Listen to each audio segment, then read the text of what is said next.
অন্ধকার ঘর, চারিদিকে শুনশান নীরবতা। মাঝে বসে একটা লোক চিৎকার করতেছে, কিন্তু আশেপাশে কেউ নেই। কেউ তাকে সাহায্য করার মতো নেই। লোকটার চিৎকার শুনে কেউ তাকে সাহায্য করার জন্য এগিয়ে আসছে না। তখন হঠাৎ করে চারিদিকে কেমন জানি একটা আলো জ্বলে উঠল। সেই আলোটাও বড্ড ভয়ঙ্কর। একবার জ্বলছে, আবার মুহূর্তের মধ্যে নিভে যাচ্ছে। একটা ভৌতিক পরিবেশ তৈরি হয়েছে। সেখানে লোকটা চিৎকার করছে, কারণ তার হাত পায়ের মধ্যে কারেন্টের শক দেওয়া হচ্ছে কিছুক্ষণ পর পর। কে দিচ্ছে সেটা কেউ জানে না। লোকটা তখন চিৎকার করে বলতে শুরু করলো, কে তুমি? আর কেন আমার সাথে এরকম করছো? যদি আমাকে মেরে ফেলার হয় তাহলে মেরে ফেলো, তবুও তো কষ্ট দিও না। কিন্তু ওপাশ থেকে একটা ভয়ঙ্কর হাসির আওয়াজ আসলো। সেই হাসি শুনে লোকটা মুখ বন্ধ করে ফেলল, কারণ বড্ড ভয়ঙ্কর হাসি। এই শোনার পর কোনো মানুষের স্বাভাবিকভাবে দাঁড়িয়ে থাকা সম্ভব না। তখন পেছন থেকে কেউ তাকে কাঁধে হাত রাখলো। তখন পিছনে ফিরে তাকালো লোকটা। এই লোক কোনো সাধারণ কেউ না, এই শহরের সবচেয়ে বড় ব্যবসায়ীদের একজন, আরিফ চৌধুরী। তখন পিছন ফিরে তাকিয়ে দেখলো একটা ছেলে দাঁড়িয়ে আছে, মুখের দ্বারা লাল রঙের একটা ভয়ঙ্কর মাস্ক। হাসতে হাসতে মাস্ক পরে ছেলেটা বলল, অন্যায় করে তুই কি ভেবেছিলি তোকে কেউ শাস্তি দিতে পারবে না, তাই না? তোর ম্যানেজারের জায়গা ছিল ওইটা, যেখানে তুই অফিস বানিয়েছিস। সে প্রতিবাদ করার কারণে তার নিষ্পাপ মেয়েটাকে ধর্ষণ করে মেরে ফেলেছিস।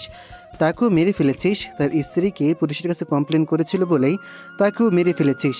কিন্তু তুই জানিস না তুই কত বড় ভুল করেছিস, সেটার শাস্তি তোকে এখন পেতে হবে। দয়া করে আমাকে ছেড়ে দাও। আমি আর কোনোদিন এরকম কোনো কাজ করব না। আমি জানি আমি অনেক বড় ভুল করে ফেলেছি, আর কোনোদিন এরকম কোনো কাজ করব না।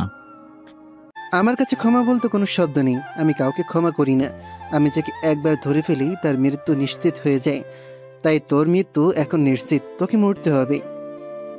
আমি লোভে পড়ে গিয়েছিলাম, সেজন্য এরকম কাজ করে ফেলেছি। আর কোনোদিন এরকম কাজ করব না। এবারের মতো আমাকে ছেড়ে দাও, কথা দিচ্ছি এরকম অন্যায় আর জীবনেও করব না। তুমি চাইলে আমার সব সম্পত্তি নিয়ে নিতে পারো, এরপরও আমাকে ছেড়ে দাও প্লিজ। আমি তোমার সম্পত্তি লোভী না। যদি তার সম্পত্তি আমার প্রয়োজন হতো তোকে এভাবে ধরে নিয়ে আসতাম না, তোকে ওখানেই শেষ করে দিতাম। এরপর তো সব কিছু দখল করে নিতাম। কিন্তু আমি তোকে মারবো, কারণ ওই লোকটা কান্না করছিল, আমি সব দেখেছিলাম। সেই লোক আমার কাছে সব কিছু বলেছে, পুলিশের কাছে গিয়েছিল, কিন্তু তুই পুলিশকে টাকা দিয়ে আগে থেকে ম্যানেজ করেছিলি, সেজন্য পুলিশ এই বিচার করেনি। এখন আমি তোর বিচার করব, এমন বিচার করব যেটা তুই কল্পনা করতে পারবি না। ছেলেটা হাসতে শুরু করলো। আর আরিফ চৌধুরী কান্না করতে করতে ছেলেটার কাছে ক্ষমা চাচ্ছে, কিন্তু ছেলেটা তাকে টানতে টানতে সামনে নিয়ে গেল। সামনে আগুনের মধ্যে গরম তেল টকবক করে ফুটছে। তখন এটা দেখার পর আরিফ চৌধুরী চিৎকার করে কান্না শুরু করলো, কিন্তু ছেলেটার মনে একটুও দেওয়া হলো না। চেয়ার সহ তাকে বাধা অবস্থায় ফেলে দিল ওই তেলের মধ্যে। তেলের মধ্যে পড়তেই আরিফ চৌধুরী শরীর তেলের মধ্যে মিলিয়ে গেল। ছেলেটা তখন হাসতে হাসতে বলল, আমার কাছে যারা অন্যায় করে তাদের ক্ষমা নেই। অন্যায়কারীদের শাস্তি পেতেই হবে, এরকম ভয়ঙ্কর শাস্তি পাবে তারা। তোকে মেরেছি, এখন দেখে এটা সবাই শিক্ষা নেবে, আগামীতে এরকম কোনো কাজ করার চেষ্টা করবে না। যদি করে তাহলে এরকমই শাস্তি পেতে হবে। পরের দিন পুরো দেশে এই সংবাদটা ছড়িয়ে পড়ল, কিন্তু কেউ সে অপরাধীকে খুঁজে পাচ্ছিল না। কে আরিফকে মারলো? তখন পুলিশের কাছে একটা অডিও বার্তা চলে গেল, যেখানে আরিফ চৌধুরী সবকিছু স্বীকার করেছে। যখন তারা এটা দেখলো, তখন তারা এই কেসের কাজটা বন্ধ করে দিল, কারণ আরিফ চৌধুরী নিজের পাপের শাস্তি পেয়েছে। কে তাকে মারলো সেই ব্যাপারটা কেউ কি তা জানে না। এদিকে সিএস ভার্সিটি অর্থাৎ সেন্ট্রাল সায়েন্স ইউনিভার্সিটিতে দীপ্ত চৌধুরী নিশা চৌধুরীর হাত চেপে ধরে তখন নিশা কান্না করতে করতে বলল, ভাইয়া ছেড়ে দাও, ব্যথা পাচ্ছি তো। তোর সাথে নীলের এত কি কথা? তোকে আমি বলেছি না তুই ওর থেকে দূরে থাকবি? এরপরও কেন তুই ওর সাথে কথা বললি? সরি ভাইয়া, আমার ভুল হয়ে গেছে। নীল ভাইয়া আমাকে ডাকছিলেন, সেই জন্য আমি ওনার কাছে গিয়েছিলাম। আমি তোকে একটা কথা নিষেধ করলে এটা বুঝতে পারিস না? আমি কি তোর খারাপ চাই? তোর কি মনে হয় আমি তোর ক্ষতি করার চেষ্টা করছি? তুমি এরকম করে কথা বলছো কেন? আমি বলেছি না আমার ভুল হয়ে গেছে। আমি তো ইচ্ছে করে ওনার সাথে কথা বলিনি। আর উনি তো আমার সাথে কোনো খারাপ ব্যবহার করেননি, আমার পড়াশোনার ব্যাপারে খোঁজ নিচ্ছিলেন। আমি তোকে এত কথা বলার জন্য বলিনি। আমি শুধু বলেছি তুই ওর সাথে কথা বলবি না। আমি তোর পড়ানোর জন্য আছি, তুই কেন ওর কাছে গিয়ে পড়াশোনার ব্যাপারে কথা বলবি? ভাইয়া ঠিক আছে, আর কথা বলবো না, সরি। ঠিক আছে, এখন বাসায় যাবি, বাসায় গিয়ে পড়তে বসবি। যদি বাতরামির চেষ্টা করিস তাহলে কিন্তু। আচ্ছা ঠিক আছে ভাইয়া, কিন্তু আমি তো চকলেট খাবো। যা বাসায় যা, এখনো কি বাচ্চা আছিস নাকি? নিশা মন খারাপ করে বাড়ি চলে এলো। দীপ্ত তার সাথে কেন এরকম ব্যবহার করলো সে খুঁজে পাচ্ছে না। ওদিকে নিশা যাওয়ার মাত্রই দীপ্ত ভার্সিটির ভিতরে চলে গেল। ভিতরে গিয়ে ফরহাদকে ডেকে নিয়ে আসলো। ফরহাদ এমনিতেই ভয়ে আছে, দীপ্ত ডাকছে এটা শোনার পর আরো বেশি ভয় পেয়ে গেল, কারণ আজকে নিশার সাথে কথা বলে ফেলেছে। ফাহাদ সামনে আসতেই দীপ্ত জোর গলায় বলল, ফাহাদ, আমি তোকে বলেছিলাম নিশার ব্যাপারে খোঁজ করার জন্য, কিন্তু তুই কোথায় ছিলি? নিশাকে ডেকে নিয়ে গিয়ে নীল কথা বলছিল। নীলকে আমি ভালো করে চিনি, ও যাকে টার্গেট করে তার সাথে কথা বলে। আমি চাই না আমার নিশার উপর কারোর নজর পড়ুক।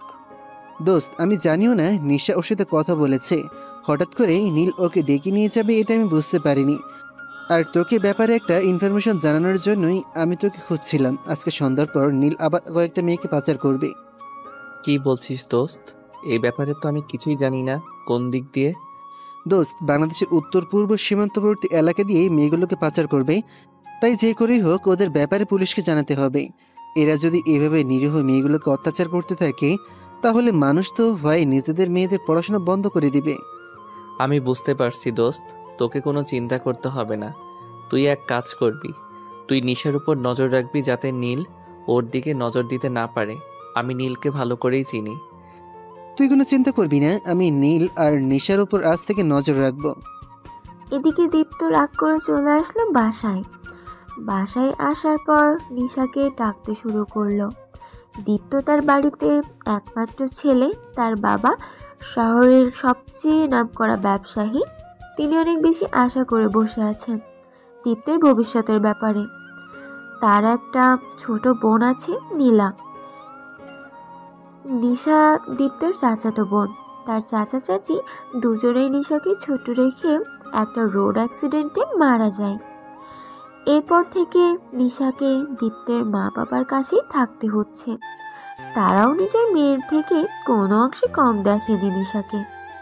তারা অনেক আগ থেকেই নিশাকে দীপ্তের বউ বানাবে ঠিক করে রেখেছেন, কিন্তু তারা নিশাকে বিষয়টা জানাননি, কারণ নিশা এখন পড়াশোনা করতেছে। তার পড়াশোনার আগে শেষ করতে হোক, দীপ্ত নিশাকে ডাকছিল। সেই জন্য নিশা তাড়াতাড়ি নিচে চলে আসে। নিচে এসে দীপ্তের সামনে দাঁড়াই। দীপ্ত তখন ধমকের সুরে তাকে বলে, এতক্ষণ লাগে নিচে আসতে? আমি তোকে কতক্ষণ ধরে ডাকতেছি? সরি ভাইয়া, আসলে পড়ছিলাম। তুমি না বললে আমি পড়তে বসবো, সেই জন্য তো ভার্সিটি থেকে আসার পর থেকে পড়তে বসেছিলাম। আচ্ছা ঠিক আছে, তুই চাইছিলি না চকলেট? এই নে চকলেট, তুই একা খাবি না, নীলাকেও দিবি। ও মাই গড, চকলেট এনেছো? থ্যাংক ইউ ভাইয়া। তুমি আমার কথা কতটা চিন্তা করো, আমি ভাবছি তুমি ভুলে গেছো। নিশার এমন হাসি দেখে দীপ্তের মনটা শান্ত হয়ে যায়। নিজের প্রিয় মানুষের হাসি সবার কাছে ভালো লাগে, দীপ্তের কাছে অনেক ভালো লাগে। তাই হাসিটা দীপ্ত তখন খুশি মনে নিজের রুমে চলে গেল। কিন্তু তার ভিতরে কোনো একটা রাগ কাজ করছে, সেটা সে প্রকাশ করেনি নিশার সামনে, কারণ সে নিশার মন খারাপ করতে চায় না। নিশা তখন রুমে চলে গেল। রুমে চলে যাওয়ার পর নীলা তার কাছে আসলো। এদিকে দীপ্ত নিজের রুমে বসে ভার্সিটির কিছু কাজ করতেছে, কারণ সে শুধু ভার্সিটিতে একজন স্টুডেন্ট নয়, সে ভার্সিটির দ্বিতীয়বারের ভিপি। নীলা তখন নিশার কাছে এসে বলল, আপু, তুমি আমাকে রেখে একা একা চকলেট খাচ্ছ, কিন্তু আমাকে একবারও ডাকলে না। তোকে কেন ডাক দিব? এটা দীপ্ত ভাইয়া আমার জন্য এনেছে, তোর জন্য আনলে নিশ্চয়ই তোকে দিতাম। আচ্ছা, আমি যাই, গিয়ে ভাইয়াকে জিজ্ঞাসা করে আসি সে কেন শুধুমাত্র তোমার জন্য আনলো, আমার জন্য আনলো না কেন। আরে বনু, রাগ করিস না, আমি তো তোর সাথে একটু মজা করছিলাম। এই নে তোর জন্য চকলেট। তোর ভাইয়া কি শুধুমাত্র আমার জন্য আনে নাকি? তোর জন্য এনেছে। তাহলে তুমি আমাকে মিথ্যে কথা বললে কেন? তুমি কি ভেবেছিলে তুমি আমারটা খেয়ে নিবে? তুই কি আমাকে এতটাই স্বার্থপর ভাবিস? যদি স্বার্থপর হতাম তাহলে এতক্ষণে খেয়ে নিতাম। হয়েছে, এখন দাও আমারটা, আমি খাবো। এদিকে নীলের লোকজন কয়েকটা মেয়েকে নিয়ে চলে গেল। তারা এই মেয়েকে বিদেশে পাচার করবে। তারা মেয়ে পাচারের সাথে অনেকদিন থেকে জড়িত। মেয়েগুলো চিৎকার করে কান্না করছিল, কিন্তু তারা তাদেরকে টেনে নিয়ে যাচ্ছিল। একদম সীমান্তের কাছাকাছি চলে আসলো। তখন সাথে আইনের লোকদের কন্টাক্ট আছে, তাই তাদেরকে আটকানোর মতো কেউ নেই। যখন তারা সীমান্তের একদম কাছাকাছি পৌঁছে গেল, তখন হঠাৎ করে তাদের মধ্যে কালো মাস্ক পরা একটা লোকের আবির্ভাব ঘটল। ছেলেটা আসার পর তাদের মারতে শুরু করলো। তারা কিছু বুঝে ওঠার আগেই কি থেকে কি হয়ে গেল, ছেলেটা তাদের শুইয়ে দিল। এরপর তাদের যে লিডার ছিল তার কাছে গেল, এরপর বলল, মেয়েগুলোকে বিদেশে পাচার করার জন্য এখানে নিয়ে এসেছিস? দেখি তোর কত বড় সাহস, এই মেয়েগুলোকে পাচার করিস কিভাবে? আমি দাঁড়িয়ে আছি, দেখি তুই পাচার কর। আমাকে ক্ষমা করে দাও, আমি আর কোনোদিন এরকম কোনো কাজ করব না। আমাকে টাকা দেওয়া হয়েছিল ওই কাজ করার জন্য, নাহলে আমি এই কাজ কোনোদিনও করতাম না। আমি অনেক বড় একটা ভুল কাজ করে ফেলেছি, আর কোনোদিন এরকম কোনো কাজ করব না। ক্ষমা? তাও আবার তোদেরকে? হা হা হা, তোরা আমাকে হাসালি। তোদের মতো জঘন্য মানুষকে যদি ক্ষমা করি, তাহলে সৃষ্টিকর্তাও আমাকে ক্ষমা করবে না। তোদের একটাই শাস্তি, মৃত্যু। তবে এভাবে তোদেরকে মারবো না, তোদের এত ভয়ঙ্করভাবে মারবো যেটা তোরা কল্পনাও করতে পারবি না। তোর নাম কি, আর তুই কি কাজ করিস? তাড়াতাড়ি বল। ভাই, আমার নাম তৌফিক। আমি নীলের সাথে অনেকদিন ধরে কাজ করি। আমি এই কাজ কোনোদিনও করতে চাচ্ছিলাম না, কিন্তু নীল আমাকে এই কাজ করতে বাধ্য করেছে, টাকার লোভ দেখিয়েছে। এজন্য আমি টাকার লোভে পড়ে এই কাজ করতে গিয়েছিলাম। আমাকে ক্ষমা করে দাও, আমি আর কোনোদিনও এরকম কোনো কাজ করব না। তোর ক্ষমা দরকার তাই না? চল, তোকে ক্ষমা করে দিব। বলেই অপরিচিত ছেলেটা তৌফিককে টানতে টানতে নিয়ে গেল উপরের দিকে পাহাড়ের একটা গর্ত। সেখানে গিয়ে ছেলেটার হাতে পায়ে ধারালো ব্লেড দিয়ে আঘাত করতে শুরু করলো। ছেলেটার মুখের উপর ধারালো ব্লেডের আঘাত। প্রতিটা আঘাতেই ছেলেটা পৃথিবী কাঁপানো আর্তনাদ করছিল। ওই পরিচিত ছেলেটা তৌফিকের চোখের উপর ব্লেড দিয়ে আঘাত করলো। সুযোগ বুঝে ছেলেটার হাত থেকে তৌফিক পালিয়ে গেল। তবে পালিয়ে গেল নাকি ওই ছেলেটা তাকে ছেড়ে দিল, এটা কেউ জানে না। তৌফিক দৌড়াতে শুরু করলো। পিছন থেকে সে অপরিচিত ছেলেটা চিৎকার করে হাসতে শুরু করলো আর বলতে শুরু করলো, তোর জীবন আর মাত্র 10 মিনিট। 10 মিনিট পরেই তুই এই পৃথিবীর মায়া ত্যাগ করে চলে যাবি। তোরা কি ভেবেছিলি এইরকম নিরীহ মেয়েগুলোকে পাচার করে দিবি, তাই না? যতদিন আমি বেঁচে আছি ততদিন এটা করতে পারবি না। সেই ছেলেটা কতক্ষণ দৌড়ালো। দৌড়াতে দৌড়াতে হঠাৎ করে সে বুঝতে পারলো তার শরীর অবশ হয়ে আসছে, কারণ ওই ব্লেডের মধ্যে বিষ লাগানো ছিল। তাকে এমনভাবে আঘাত করা হয়েছে যাতে বিষ একদম ভিতরে চলে যায়। এত ভয়ঙ্করভাবে কোনো মানুষকে মারা হয় এটা হয়তো কেউ ভাবতেও পারেনি। ছেলেটা চিৎকার করে কান্না করতে শুরু করলো আর মাটিতে লুটিয়ে পড়ল। কিছুক্ষণের মধ্যেই সে মারা গেল। সেই অপরিচিত লোকটা মেয়েগুলোর দিকে এগিয়ে আসলো এবং বলল, তোমরা সবাই তো সিএস ভার্সিটিতে পড়ো, তোমাদের পরিচয় দাও। আমি তোমাদের সবাইকে তোমাদের বাসায় পৌঁছানোর ব্যবস্থা করব। চিন্তা করো না, আমি ওদেরকে যেভাবে মেরেছি তোমাদের সেভাবে মারবো না। আমি তোমাদেরকে বাঁচানোর জন্য এখানে এসেছি, তাই তোমরা এখন নিশ্চিত থাকতে পারো আমি তোমাদেরকে তোমাদের বাসায় পৌঁছানোর ব্যবস্থা করব। তখন মেয়েগুলো লোকটার দিকে তাকালো, কিন্তু চিনতে পারলো না, কারণ লোকটার পুরো মুখ কালো একটা মাস্ক ছিল। সে কারণে লোকটার মুখ দেখা যাচ্ছিল না। তারা তখন কান্না করতে শুরু করলো। কেউ মৃত্যুর মুখ থেকে বেরিয়ে আসলে কীরকম অনুভূতি হয় সেটা হয়তো বলে বোঝানো সম্ভব না, এটা শুধু অনুভব করতে হয়। এরকম পরিস্থিতিতে মানুষ নিজেকে চিন্তাশক্তি হারিয়ে ফেলে। সেই মুহূর্তে যদি কেউ তাদেরকে সহযোগিতা করে তাহলে সেই তাদের কাছে স্বর্গসুখের মতো মনে হয়। তখন একটা মেয়ে কান্না করতে করতে বলল, আপনাকে কি বলেছে ধন্যবাদ দেব? আপনাকে আমরা চিনতে পারছি না। আপনি যদি আপনার পরিচয় দিতেন তাহলে অনেক ভালো হতো। আমাদের জীবন বাঁচিয়েছেন, আপনার প্রতি আমরা চিরকৃতজ্ঞ। আমার প্রতি কৃতজ্ঞতা প্রকাশ করতে হবে না, এটা আমার একটা দায়িত্ব। আর আমার পরিচয় জেনে তোমাদের কোনো লাভ নেই। তোমরা নিজেদের পরিচয় দাও, আমি তোমাদের বাসায় পৌঁছানোর ব্যবস্থা করছি। এখন তাড়াতাড়ি তোমাদের বাসায় যেতে হবে। তোমাদের বাড়ির লোক হয়তো তোমাদেরকে পাগলের মতো খুঁজতেছে। মেয়েগুলো আর কোনো কথা বলল না, কারণ লোকটা তার নিজের পরিচয় প্রকাশ করতে চাইছে না। তখন তারা সবাই নিজেদের পরিচয় এবং তাদের ঠিকানা বলে দিল। তখন তাদেরকে নিয়ে যাওয়া হলো রোডের দিকে। সেখানে একটা গাড়ি দাঁড় করানো ছিল। সেই অপরিচিত লোকটা ড্রাইভারকে তাদের ঠিকানা এবং নাম সবকিছু একটা কাগজে লিখে দিয়ে বলল, এখানে তাদের প্রত্যেকের নাম ঠিকানা লেখা আছে। তুমি তাদের প্রত্যেকের বাসার সামনে গিয়ে তাদেরকে নামিয়ে দিয়ে আসবে। ভুলেও যেন কোনো ভুল না হয়, কারণ তাদের জীবনে এমনিতেই ঝুঁকির মুখে ছিল, তাদের উপর আবার আক্রমণ হতে পারে। তাই তোমাকে খুব সাবধানে পৌঁছে দিয়ে আসবে। এখন যাও তাড়াতাড়ি। গাড়িটা চলে গেলে মেয়েগুলো যেন নিজেদের জীবন আবার ফিরে পেল। তাদের মধ্যে কী অনুভূতি হচ্ছে সেটা হয়তো তারা কাউকে বলে বোঝাতে পারবে না।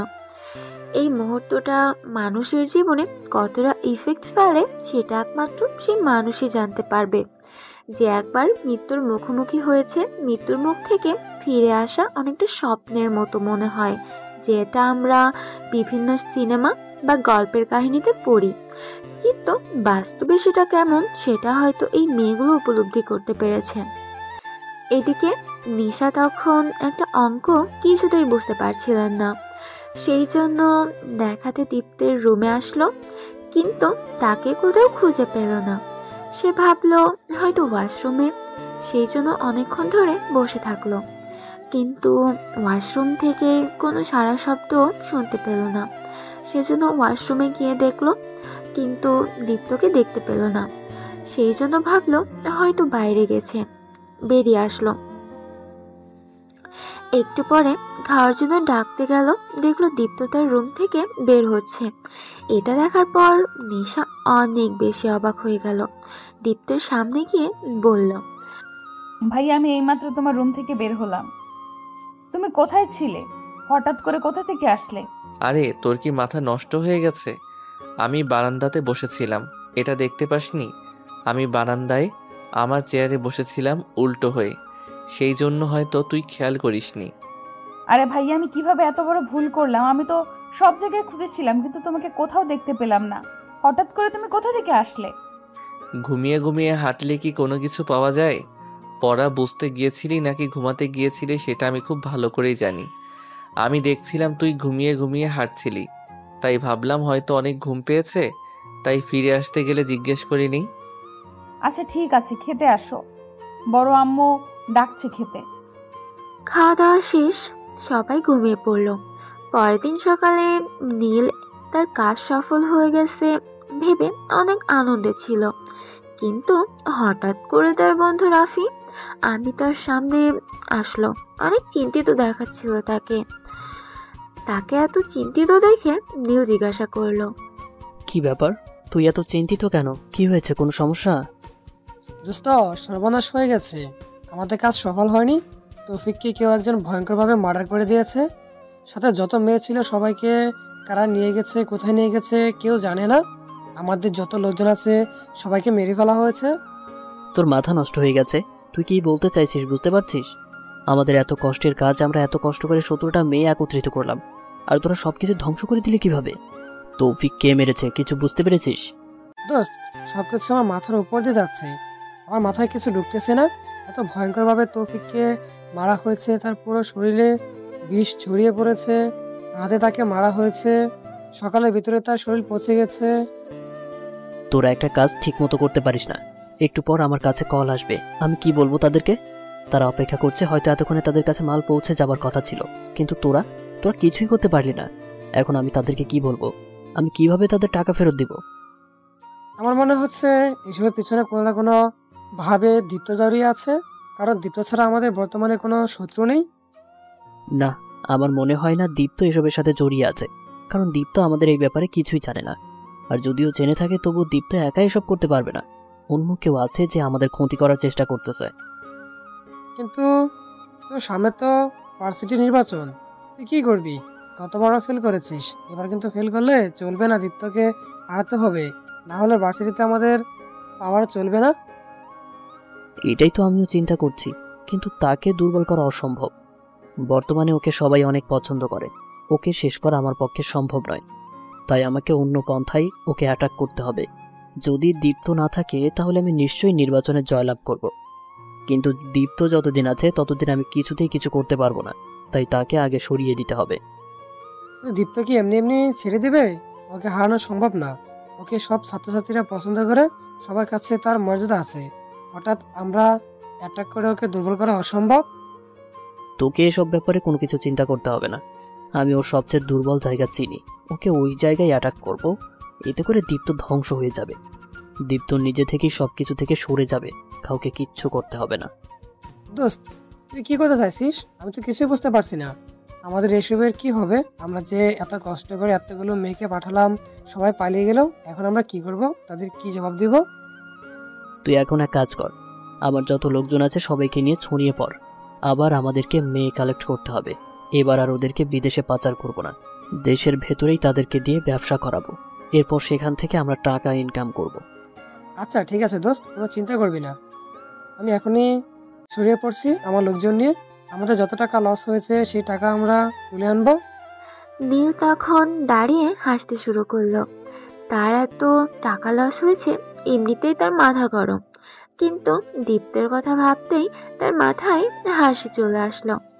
ওদিকে দেখতে পাচ্ছি একটাই আসলো। আসার পর দীপ্ত তার বন্ধুর সাথে কথা বলতে শুরু করলো। ফাহাদ তখন তাকে বলল, দোস্ত, আমি যে ইনফর্মার লাগিয়েছিলাম নীলের পেছনে, তার কাছ থেকে স্পষ্ট খবর পেয়েছি কালকে রাতে অপরিচিত কেউ একজন সবকিছু শেষ করে দিয়েছে। নীলের যত লোকজন ছিল সবাই মারা গেছে, ওর প্ল্যান ধ্বংস হয়ে গেছে। নীলের লোকজন মেরে কেউ একজন মেয়েদেরকে উদ্ধার করে নিয়ে গিয়েছে। তাহলে তো ভালোই হলো, আমাদের কিছু করতে হবে না। আমরা এতক্ষণ চিন্তায় ছিলাম এই ব্যাপারটাই নিয়ে। পুলিশের কাছে কিভাবে যাব, তার অনেক দিকে শত্রু, কে কোন দিকে কাকে কাজে লাগিয়ে রেখেছে কে জানে। তা অবশ্য ঠিক, আমরা তো চিন্তা করছিলাম, আমাদেরকে কোনো চিন্তাই করতে হলো না, সবকিছু তারাই সমাধান করে ফেললো। কিন্তু তারা এবার অনেক শক্ত হয়েই ভার্সিটিতে নির্বাচনে নামবে। তোর জায়গা ধরে রাখাটা একটু কষ্টকর হবে মনে হয়। এই ব্যাপারে আমি কোনোদিন চিন্তা করিনি, আর সামনেও করব না, কারণ আমি এটা কোনোদিন হতে চাইনি। ভার্সিটি সবাই মিলে আমাকে ভিবি বানিয়েছে।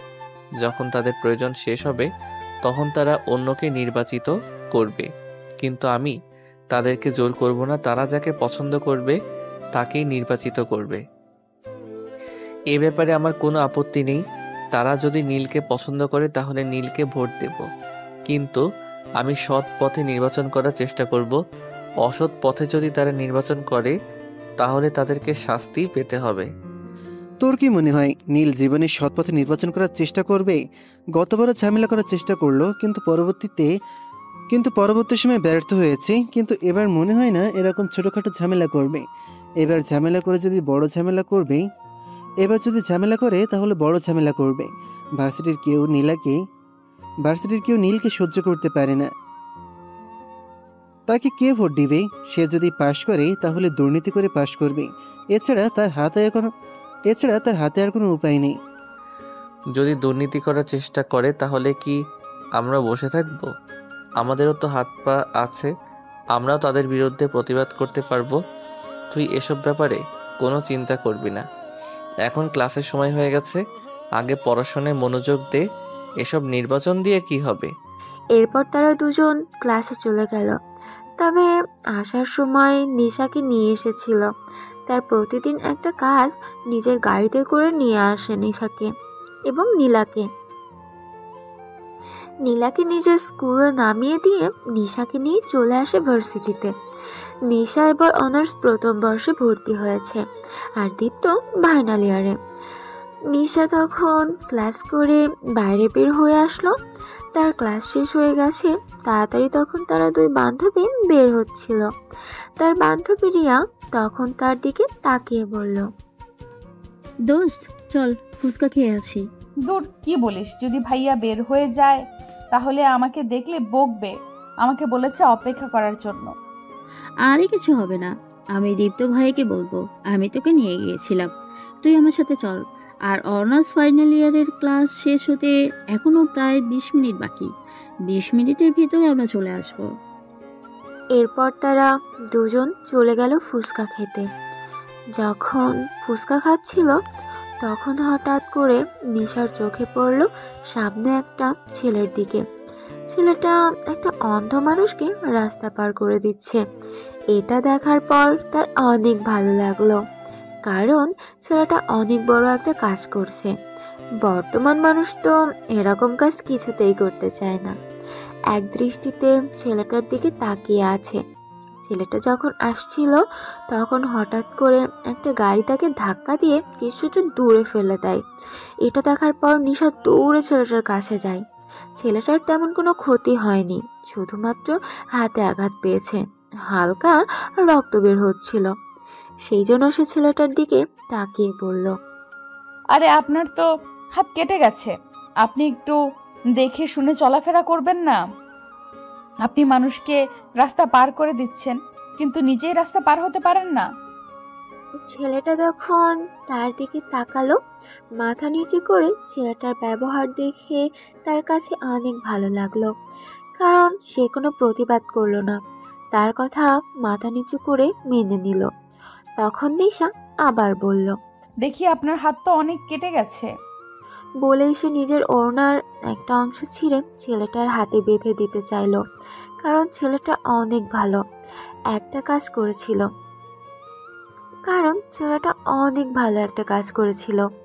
এরপর এরকম মানুষকে সহযোগিতা করাতে পারলে ভাগ্যের বিষয়, সেই জন্য সে সহযোগিতা করছিল।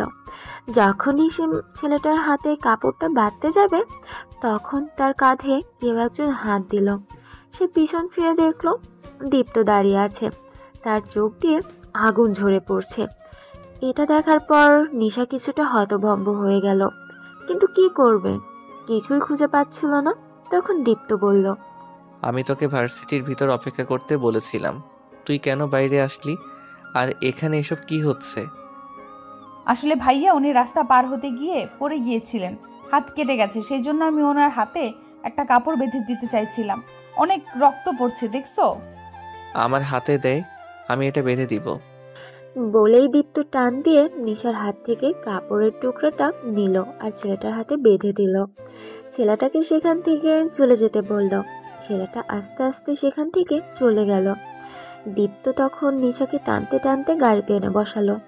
এরপর তার দিকে তাকিয়ে বলল, মানুষের জন্য এত দরদ কোন দিন থেকে হলো? কই আমার তো এরকম হলে কোনোদিন এরকম করিসনি। ছেলেটার হাত কেটেছে বলে তুই নিজের ওড়না ছিঁড়ে ছেলেটার হাত বেঁধে দিতে গিয়েছিলি। এত দরদ কোথা থেকে আসে?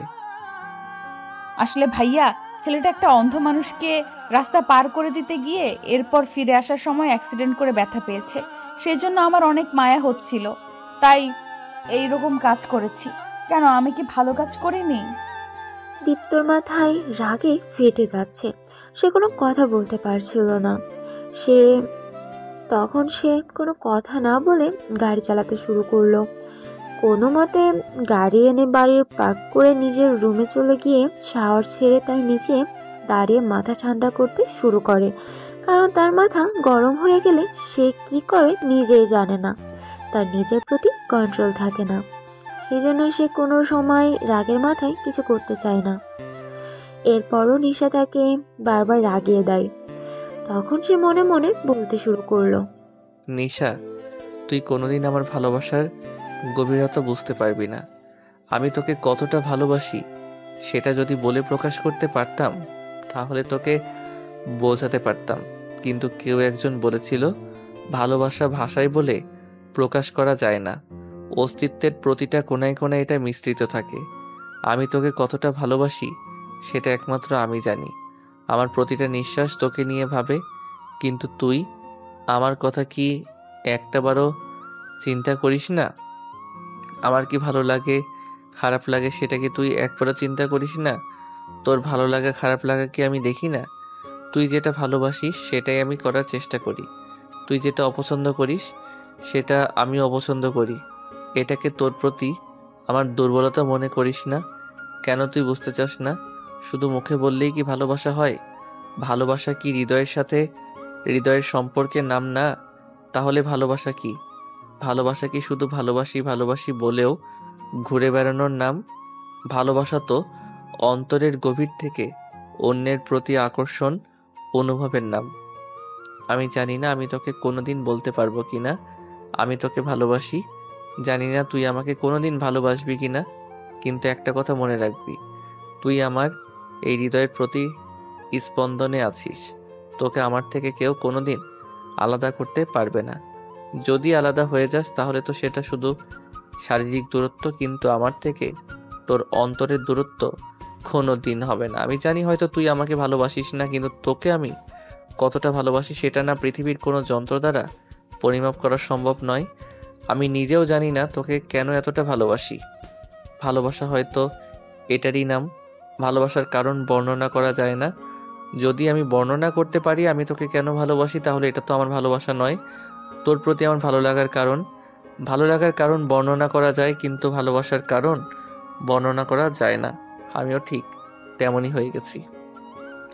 আমি তোর প্রতিটা আঘাত সহ্য করে যাব, কিন্তু জবাব আমার কাছ থেকে তুই পাবি না। দীপ্ত কান্না করছে। ছেলেটা নাকি সহজে কান্না করে না, কিন্তু ভালোবাসার মানুষের কাছে প্রতিটা মানুষই দুর্বল। পৃথিবীর সবচেয়ে দুর্বলতম জায়গা যদি বলা হয় কোথায়, তাহলে ভালোবাসার মানুষের কাছে আসা। এই জায়গায় আসার পর প্রতিটা শক্ত মানুষই মোমের মতো গলে যায়।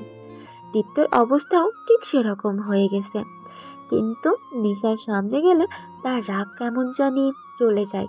যতই চেষ্টা করে নিশাকে মারার, কিন্তু মারতে পারে না। মারার পর নিজেই আঘাত করে নিজেকে। তাই সে রাতের বেলা খাবারও খেলো না, নিজের রুমের মধ্যে শুয়ে থাকলো। কি করবে? পরের দিন একাই ভার্সিটিতে চলে গেল তার কাজ আছে বলে। ড্রাইভারকে বলল বাকি দুজনকে পৌঁছে দেওয়ার জন্য। ভার্সিটিতে গিয়ে ক্লাসে চলে গেল, কোনো দিকে তাকালো না। নিশার কাছে ব্যাপারটা খারাপ লাগলো, কারণ দীপ্ত তার সাথে কথা বলছে না। দীপ্তের এমন ব্যবহার তার কাছে অনেক অসহ্যকর মনে হচ্ছিল, কারণ দীপ্তের সাথে কথা না বললে তার ভালো লাগে না। কিন্তু নিশা ক্লাসে গিয়ে অবাক হয়ে গেল, কারণ কালকের সেই ছেলেটা ক্লাসে বসে আছে। তাকে দেখে ছেলেটা এগিয়ে এসে পড়ল। হ্যালো, আমি মিরাজ। কালকে আপনার সাথে কথা হয়নি।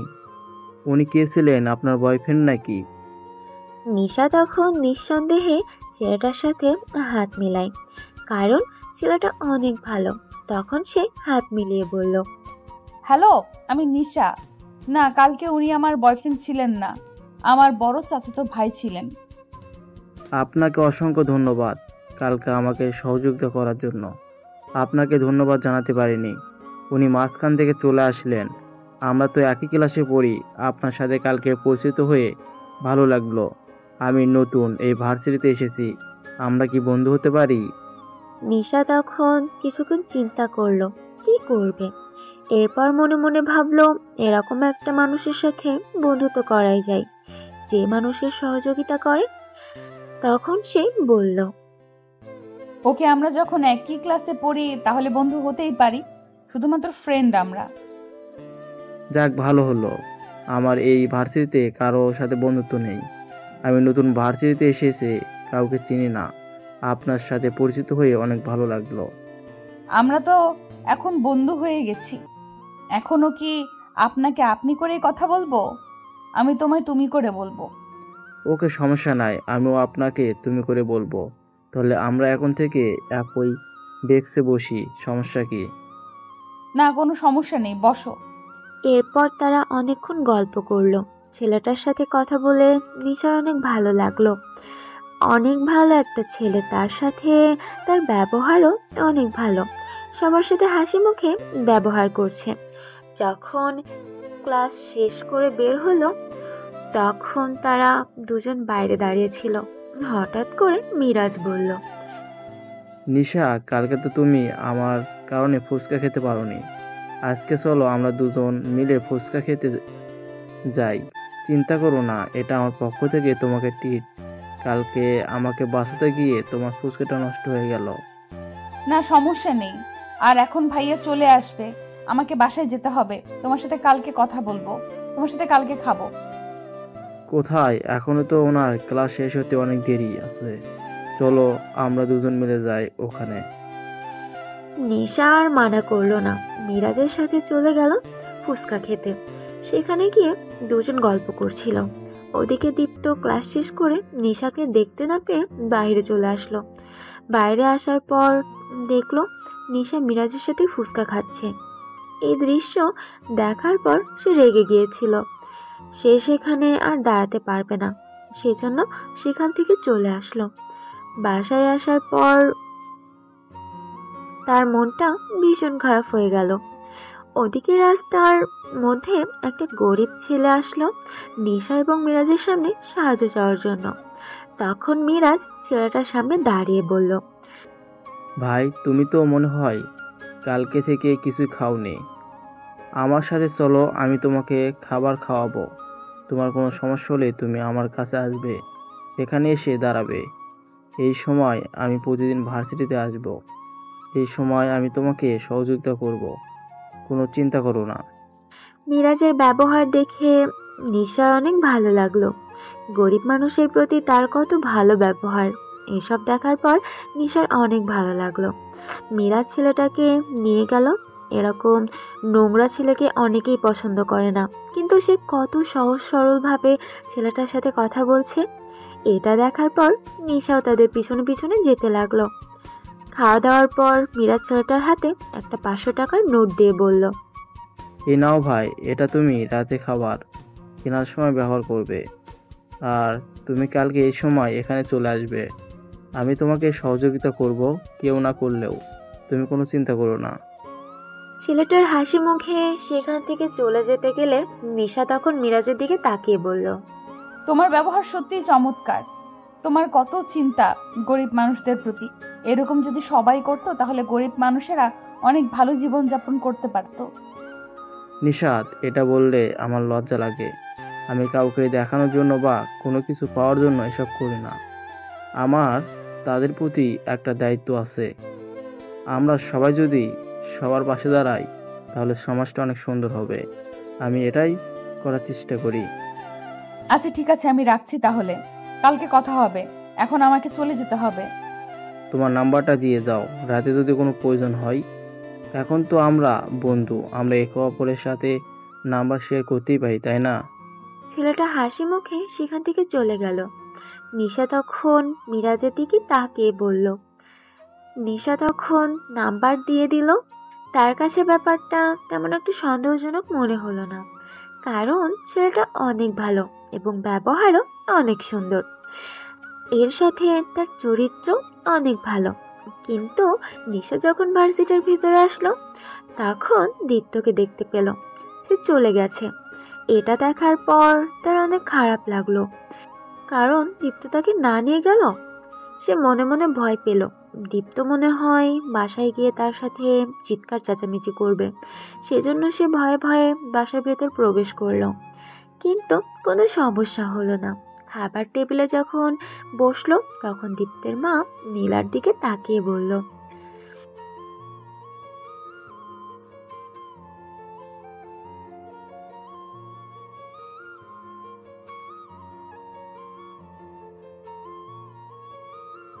আমি কি বলবো আম্মু? আমি তো তাই রুমের কাছে যেতে পারি না, রুম থেকে বের করে দেয়। কথা বলছে না কারোর সাথে, কোনো একটা বিষয় নিয়ে অনেক বেশি চিন্তায় আছে মনে হয়।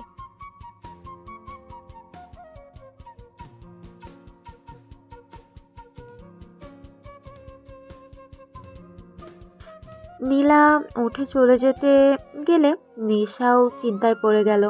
দীপ্ত কেন এরকম করছে? শুধু তার সাথে কথা বলছে না ভাবছিল, কিন্তু দীপ্ত কারোর সাথে কথা বলছে না, খাওয়া দাওয়া বন্ধ করে দিয়েছে, এর কারণ কি? কিন্তু কিছুক্ষণ পর নীলা ফিরে আসলো হতাশায়, কারণ দীপ্ত তাকে বকা দিয়ে বের করে দিয়েছে। দীপ্ত সকালেও নীলাকে তার রুমে ডাকতে যেতে নিষেধ করেছে। নীলা তখন মন খারাপ করে তার মাকে বলল, তোমার ছেলে আমাকে বকা দিয়ে রুম থেকে বের করে দিয়েছে, এরকম ব্যবহার কেন করছে? আমি তাকে খাবার জন্য ডাকলাম আর সে আমাকে মারার জন্য তেড়ে এসেছে। দীপ্তের মাও খাবার বন্ধ করে দিলেন। নিজের ছেলের এরকম ব্যবহার দেখে তার ছেলের কি হয়েছে তিনি খুঁজে পাচ্ছেন না। ওদিকে দীপ্ত নিজের রুমে বসে কান্না করতেছে। সে সহজে কান্না করে না, কিন্তু আজকে সে কান্না থামাতে পারছে না। নিজের প্রিয় মানুষটা দূরে চলে যাবে, এটা কেউই মেনে নিতে পারবে না। দীপ্তও মেনে নিতে পারছিল না। এই একটা ছেলে তার জীবনে হঠাৎ করে কিভাবে চলে আসলো। অনেক ভালোই ছিল তার জীবন। নিশা তখন উঠে গেল, কিন্তু দীপ্তের রুমের সামনে গিয়ে দেখলো দীপ্ত বিছানায় শুয়ে আছে। নিশা দরজার সামনে দাঁড়িয়ে বলল, ভাইয়া ভেতরে আসতে পারি? দীপ্ত তাড়াতাড়ি বিছানা থেকে উঠে চোখের জল সবার আড়ালে মুছে নিল। নিশা আড়ালে বুঝতে পারলো না। তখন নিশা দৌড়ে আসলো, ভিতরে এসে দীপ্তের সামনে দাঁড়িয়ে জিজ্ঞাসা করলো, ভাইয়া তুমি কান্না করছিলে কেন? আমি কি কোনো ভুল করে ফেলেছি? তুমি আমাকে বলো, তুমি কেন এরকম ব্যবহার করছো? আজকে ভার্সিটিতে যাবার সময় আমাকে নিয়ে গেলে না, আবার আসার সময় আমাকে নিয়ে আসলে না, এর কারণ কি? আমার কাজ ছিল সেই জন্য আমি চলে গিয়েছিলাম, আর আসার সময় দেখলাম তুই ব্যস্ত, সেই জন্য তোকে নিয়ে আসতে পারিনি, সরি। ভাইয়া তুমি এরকম ব্যবহার করো না, তোমার এরকম ব্যবহার আমার কাছে ভালো লাগছে না। তুমি খাওয়া দাওয়া বন্ধ করে দিয়েছো, দেখো বড় আম্মুও খাওয়া দাওয়া বন্ধ করে দিয়েছে, তোমার কারণে সবাই কষ্ট পাচ্ছে। তুমি কেন এটা বুঝতে পারছো না? তোকে আমার ব্যাপারে কোনো চিন্তা করতে হবে না, আর সবাইকে বলে দিবি আমার ব্যাপারে কোনো চিন্তা না করতে। আমি বাইরে থেকে খাওয়া দাওয়া করে নিব। আমি ভার্সিটির একটা বিষয় নিয়ে চিন্তায় আছি, তাই আমার সাথে যেন কেউ যোগাযোগ করার চেষ্টা না করে, এটা সবাইকে বলে দিবি। না ভাইয়া, তোমাকে রেখে আমরা খেতে পারছি না, তুমি না খেলে আমরা খেতে পারি না, এটা তুমি জানো না? তুমি কেন এরকম করছো? তুমি চলো আমাদের সাথে, খেয়ে আবার চলে আসবে। এই তুই বুঝতে পারছিস না আমি তোকে কি বলছি? আমি একটা বিষয় নিয়ে টেনশনে আছি, আমাকে কি একটু একা থাকতে দিবি না? তোদের কারণে কি করব? আমি বাড়ি ছেড়ে চলে যাব? বল, আমি বাড়ি ছেড়ে চলে যাই? নিশা এবার কান্না করে দিল। দীপ্ত এই ব্যবহার দেখে আর থেমে থাকতে পারলো না, কারণ সে নিশার কান্না সহ্য করতে পারে না। পৃথিবীর সবকিছু সহ্য করতে পারবে, কিন্তু এই জিনিসটা সে সহ্য করতে পারবে না। সেজন্য সে উঠে চলে গেল নিশার সাথে। এরপর খাওয়া দাওয়া করলো। সবাই অনেক বেশি খুশি হলো, কারণ দীপ্ত খাবার খেয়েছে। খাওয়া দাওয়া শেষ করে দীপ্ত আবার রুমে চলে আসলো। এসে আবার কান্না করতে শুরু করলো, আর আকাশের দিকে তাকিয়ে বলল, আজ অমাবস্যার রাত, অন্ধকার চারিদিক, আমার জীবনটাও অন্ধকার হয়ে গেছে। নিশাকে আমি কিভাবে বোঝাবো? তাকে তো আমি জোর করে কোনো কিছু করাতে পারবো না, কারণ সে এখন আর ছোট নেই যে তাকে জোর করে কোনো কিছু করানো যাবে। এখন সে বুঝতে শিখেছে, তাই সে কি আমার ভালোবাসা বুঝতে পারে না? পৃথিবীর সব কিছুই তো সে বুঝতে পারে, কিন্তু শুধুমাত্র আমার ব্যাপারে কেন এরকম করে? ওদিকে নিশা চিন্তা করতে শুরু করলো দীপ্ত তার সাথে কেন এরকম ব্যবহার করছে, কিন্তু কিছু খুঁজে পেল না। কারণ সে তো কোনো ভুল কাজ করেনি, যার কারণে দীপ্ত তার সাথে এরকম ব্যবহার করবে। তার মনে কি সত্যি কোনো বিষয় নিয়ে চিন্তায় আছে? এর মধ্যে অপরিচিত একটা নাম্বার থেকে কল ছিল। সে ফোনটা রিসিভ করলো। ফোনটা রিসিভ করতেই ওপাশ থেকে মিরাজ বলল, নিশা, আমি মিরাজ। তুমি আমাকে চিনতে পেরেছো? চিনতে পেরেছি। তুমি হঠাৎ করে কল করলে, কোনো সমস্যা হয়েছে? না, কোনো সমস্যা নেই, এমনি ভাবলাম তোমার সাথে কথা বলি। তোমার বাবা মা সবাই ভালো আছেন? নিশা তখন কিছুক্ষণ চুপ করে গেল। বাবা মার কথা মনে হতেই তার কান্না আসতে শুরু করলো, কিন্তু মিরাজকে বলল, মিরাজ, আমার বাবা আমাকে রেখে ছোটবেলায় মারা গিয়েছে। এরপর থেকে আমি আমার বড় আব্বু আর বড় আম্মুর কাছে থাকি। ও সরি, আমি মনে হয় তোমাকে কষ্ট দিয়ে ফেললাম। আসলে আমি তোমাকে কষ্ট দিতে চাইনি, কিন্তু হঠাৎ করে কি থেকে কি হয়ে গেল। ইটস ওকে, তুমি হয়তো না জেনে এটা করেছো, তাই এটা নিয়ে তোমাকে চিন্তা করতে হবে না। ওদিকে দীপ্ত রুমে বসে আছে, চিন্তা করছিল কি করবে। তখন সে মনে মনে ভাবলো নিশাকে একবার ভালোবাসার কথা জানিয়ে দিলেই তো হয়। সে তো নিজের ভালোবাসার কথা নিশার কাছে প্রকাশই করেনি, তাহলে নিশা তার ভালোবাসার কথা কিভাবে বুঝবে? তখন সে সিদ্ধান্ত নিল আজকে রাতে ভালোবাসার কথা বলে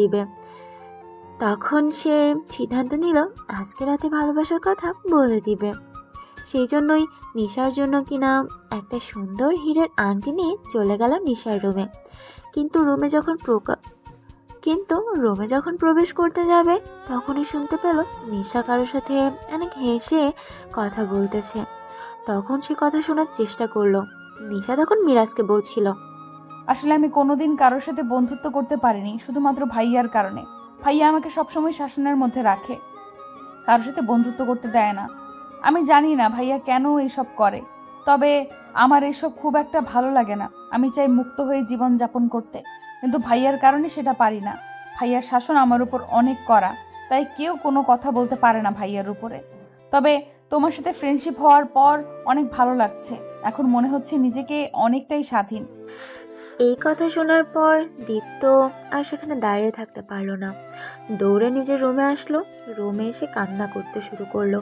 চিৎকার করতে করতে নিজের রুমের সব জিনিসপত্র ভাঙতে শুরু করলো। এরপর বলল, নিশা, তুই কি এটা কিভাবে বলতে পারলি? আমি তোকে শাসন করি, তোর কারণে আমি কোনো কাজ করতে পারি না, কিন্তু তুই আমাকে বললি কি করে এই কথা যে আমি তোর জীবনটা শেষ করে দিয়েছি আমার কারণে? তুমি স্বাধীনভাবে জীবনযাপন করতে পারিস না? যা, আজ থেকে তোকে স্বাধীন করে দিলাম, তুই তোর মতো জীবনযাপন কর। আমি তোর জীবনে কোনোদিন কোনো সমস্যা নিয়ে আসবো না। আজ থেকে তুই মুক্ত, যেভাবে ইচ্ছা থাক। আমি না হয় অন্ধকার থেকে তোকে ভালোবেসে যাব। আমি কোনোদিন তোর সামনে আর আমার ভালোবাসার কথা প্রকাশ করব না, কারণ আমার কাছে আসলে তো তুমি বন্দী হয়ে যাবি। আমি তো তোকে বন্দী করতে চাই না। তুই আমার কাছে আসলে ভালো ফিল করিস না, তুই আমার কাছে আসলে ভালো ফিল করিস না। তো তুই কার কাছে গিয়ে ভালো ফিল করিস তার কাছে চলে যা। আমি আর কোনোদিন তোর ব্যাপারে কোনো কথা বলবো না। এরপর থেকে দীপ্ত হয় নিশার ব্যাপারে কোনো কথা বলেনি, খুব প্রয়োজন ছাড়া। নিশার সাথে কোনো কথা বলে না। ওদিকে নিশা ভাবছে দীপ্ত কেন এরকম ব্যবহার করছে।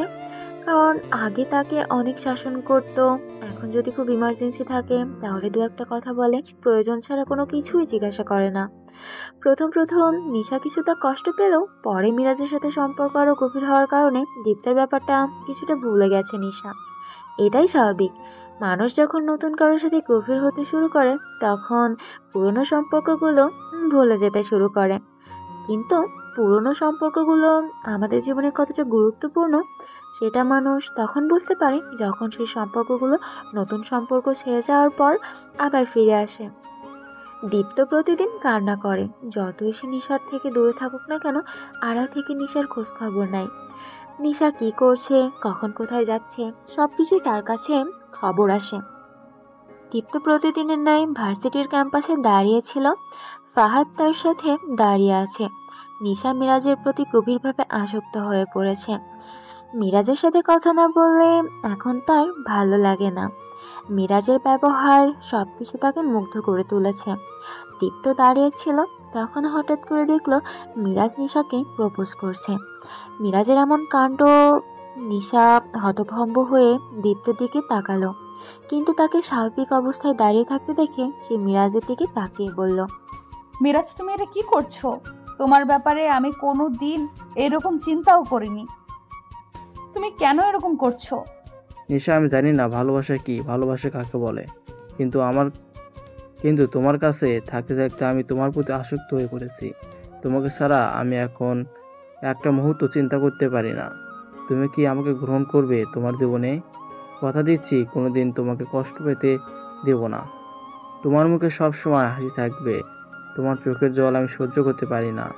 এটা কি তুমি বুঝতে পারো না? নিশা তখন মুগ্ধ নয়নে মিরাজের দিকে তাকিয়েছিল।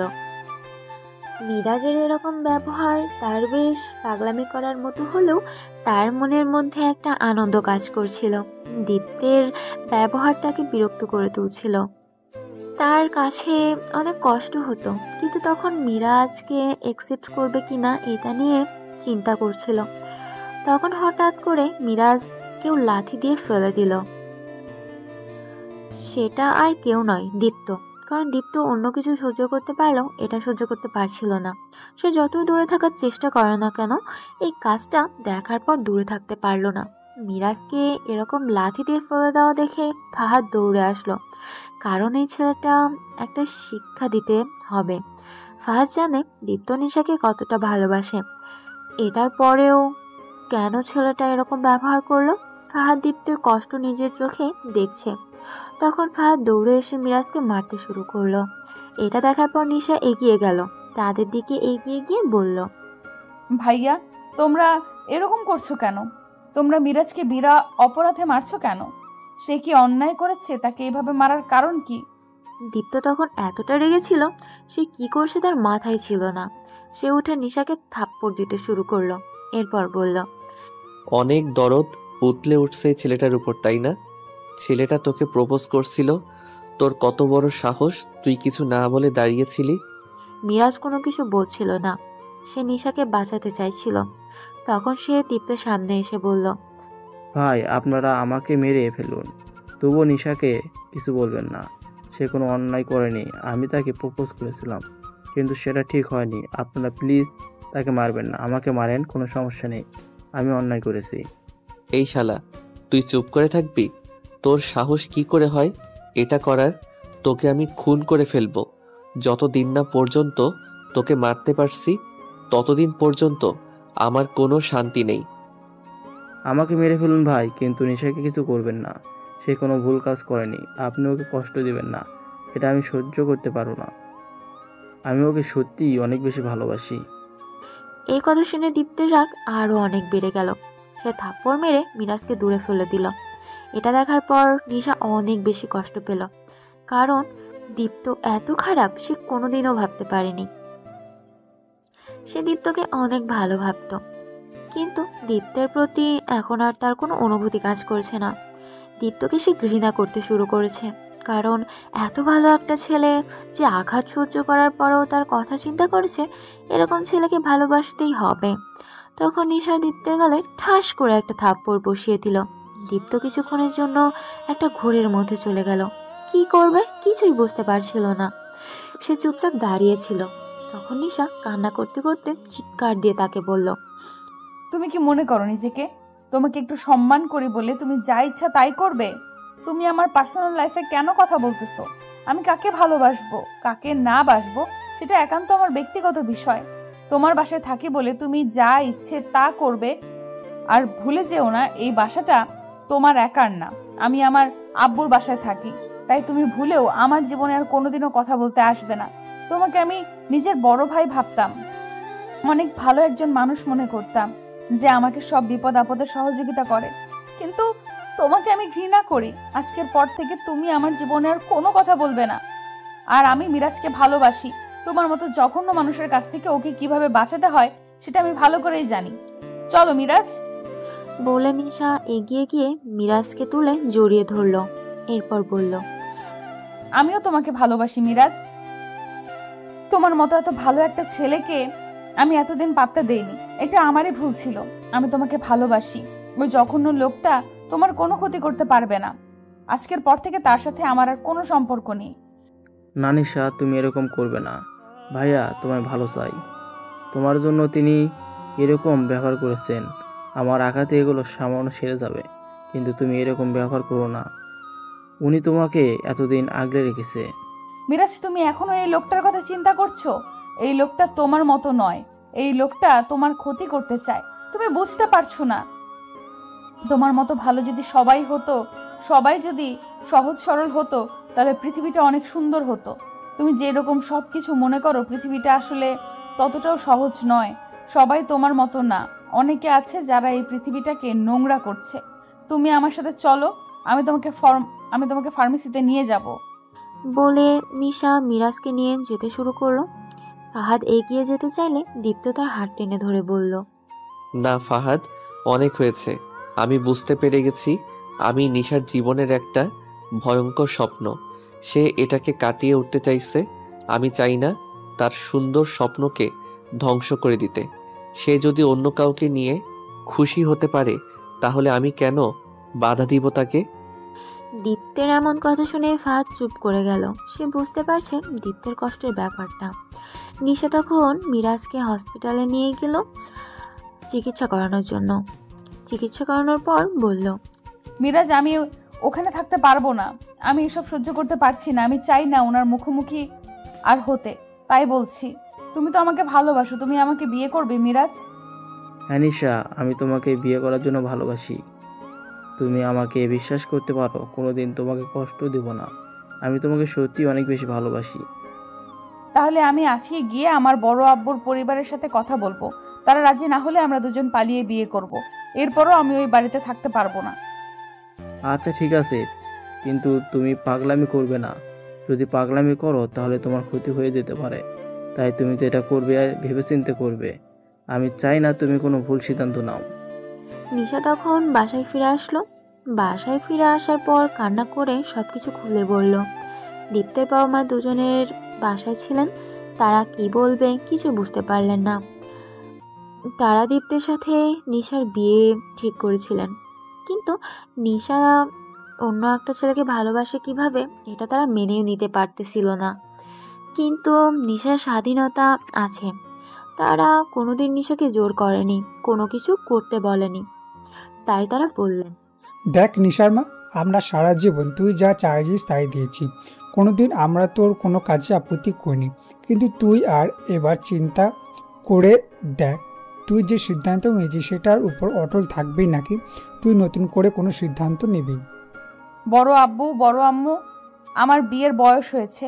এখন আমার বিয়ে করা দরকার। আর কতদিন তোমাদের বাসায় থাকবো? তাই এখন আমার বিয়ে করা দরকার। আর আমি মিরাজকে ভালোবাসি।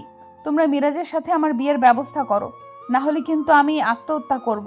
আর তোমার ছেলেকে বলে দিবে যেন আমার সাথে কোনো খারাপ কথা বা কোনো কথা না বলতে আসে। বলে নিশা দৌড়ে তার রুমে চলে গেল। রুমে গিয়ে চিন্তা করতে শুরু করলো, সে যেটা করছে সেটা ঠিক করছে নাকি ভুল করছে। তবে তার মন বলছে সে ঠিক করছে, কারণ দীপ্ত মিরাজের সাথে অন্যায় করেছে। ওদিকে কিছুক্ষণ পর দীপ্ত বাসায় প্রবেশ করলো। বাসায় প্রবেশ করতেই তার মা বাবা এগিয়ে গিয়ে জিজ্ঞাসা করতে শুরু করলো, কিন্তু দীপ্ত চুপ করে আছে, কোনো জবাব দিচ্ছে না। যখন নিশার বিয়ের কথা শুনে তখন সে থেমে থাকতে পারলো না, চলে গেল নিশার রুমে, গিয়ে তার সামনে দাঁড়ালো। নিশার নিচের দিকে তাকিয়ে আছে। তখন দীপ্ত নিশার ঘাড়ে হাত দিয়ে বলল, আমি জানি নিশা, তুই আমার উপর অনেক রাগ করে আছিস। আমি ভুল করে ফেলেছি। তুই কোনো চিন্তা করবি না। তুই যাকে ভালোবাসিস তাকে তুই বিয়ে করবি। আমি তোর বিয়েতে কোনো আপত্তি করব না। আমি নিজে দাঁড়িয়ে থেকে তোদের বিয়ে দিব। তুই নিশ্চিন্তে থাকতে পারিস। নিশা তখন বেশ চমকে যায় দীপ্তর এরকম ব্যবহার দেখে। তার মতে তো দীপ্তের রাগ করার কথা ছিল, কিন্তু দীপ্ত এরকম ব্যবহার করছে কেন? তখন তার মন কেমন যেন করছিল। দীপ্ত তখন আবার বলে উঠল, তুই কালকে মিরাজের পরিবারকে বলবি আমাদের বাসায় আসতে। কালকে মিরাজের পরিবারের সাথে কথা বলে বিয়ের ব্যবস্থা করব। তুই এই ব্যাপারে নিশ্চিত থাকতে পারিস, আমি তোকে কোনো দিন কোনো বিষয়ে কষ্ট দিতে চাইনি, আর সামনেও এরকম করার চেষ্টা করব না। আমি ভুলে গিয়েছিলাম আমার অধিকার নেই। যদি অধিকার থাকতো তাহলে তুই এরকম কথা বলতে পারতি না, কিন্তু আমার অধিকার নেই। আমি ভেবেছিলাম তুই আমাকে অধিকার দিয়েছিস, কিন্তু সেটা আমি ভুল ভেবেছিলাম। সরি ভাইয়া, আসলে সেই সময় আমিও ভুল করে ফেলেছিলাম তোমার সাথে এরকম ব্যবহার করে। কিন্তু তুমি মিরাজের সাথে যেটা করেছো সেটা অন্যায় করেছো। তুমি কেন এমনটা করলে? তুমি বিনা অপরাধে তাকে মেরেছো। মিরাজ ওরকম ছেলে না। মিরাজ ছেলে হিসেবে খুব ভালো, সব সময় মানুষদের সহযোগিতা করার চেষ্টা করে। তুমি তাকে মারছিলে, কিন্তু সে তোমার সাথে কত ভালো ব্যবহার করেছিল। এটা দেখে কি প্রমাণ হয়? এটা দেখে কি প্রমাণ হয় না সে কতটা ভালো? হ্যাঁ, বুঝতে পেরেছি মিরাজের সাথে ভুল করেছি। কালকে মিরাজের কাছে ক্ষমা চেয়ে নেব। মিরাজের পরিবারকে জানিয়ে দেই কালকে দেখা করার জন্য। দীপ্ত এতক্ষণ কেন জানি মনের ভিতরে একটা চিন্তা নিয়ে ঘুরছিল। এখন তার সব চিন্তা ভাবনা দূর হয়ে গেছে। সে হাউমাউ করে কান্না করতে শুরু করেছে। একটু পর তার ছোট বোন নীলা সেখানে এলো। এসে দীপ্তকে জড়িয়ে ধরে কান্না করতে করতে বলল, ভাইয়া, তুমি কান্না করো না। তোমার কান্না আমি সহ্য করতে পারি না। তুমি কি নিশা আপুকে বলেছিলে তুমি তাকে ভালোবাসো? চুপ নীলা, এটার কোনোদিন বলবি না। সে এখন অন্যকে নিয়ে সুখী হতে চায়। আমরা কেন তাকে বাধা দিব? তার অধিকার আছে, সে স্বাধীনভাবে জীবনযাপন করতে পারে। তাই তার ব্যাপারে কোনো কথা বলবি না। আমি তাকে বলতে পারিনি আমি তাকে ভালোবাসি, তবে আমার প্রতি তার কোনো ফিলিংস নেই। যদি থাকতো তাহলে সে এইরকম করতে পারতো না। কিন্তু ভাইয়া, তোমার উচিত ছিল তাকে ভালোবাসার কথা বলে দেওয়া। সে হয়তো তোমার এইসব কিছু নিয়ে চিন্তা করে না। যদি চিন্তা করতো তাহলে হয়তো এরকম সিদ্ধান্ত নিতে পারতো না। তার জন্য আমরা এত কিছু করলাম, কিন্তু সে প্রতিদান হিসেবে এসব দিল আমাদেরকে। নীলা, বেয়াদবি করবি না। ও তোর বড়, আর আমরা ওকে কিছুই দেইনি।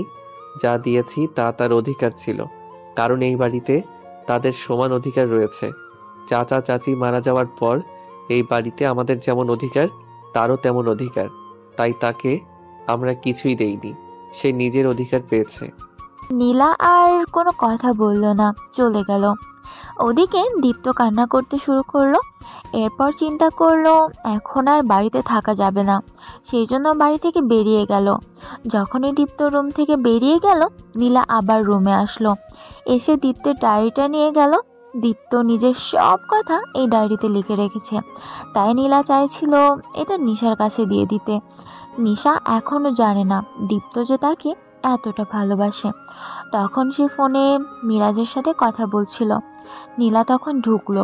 প্রবেশ করার পর নিশার দিকে তাকিয়ে বলল, আপু, এটা তোমার কাছে রাখো।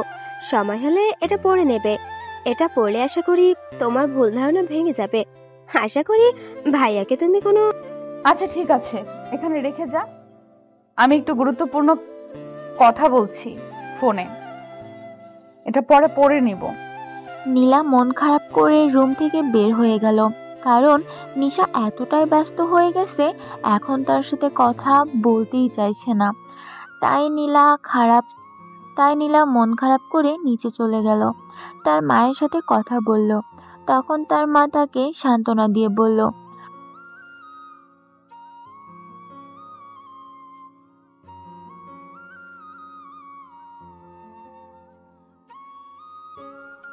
ওদিকে দীপ্ত বাইরে এসে কান্না করতে শুরু করলো।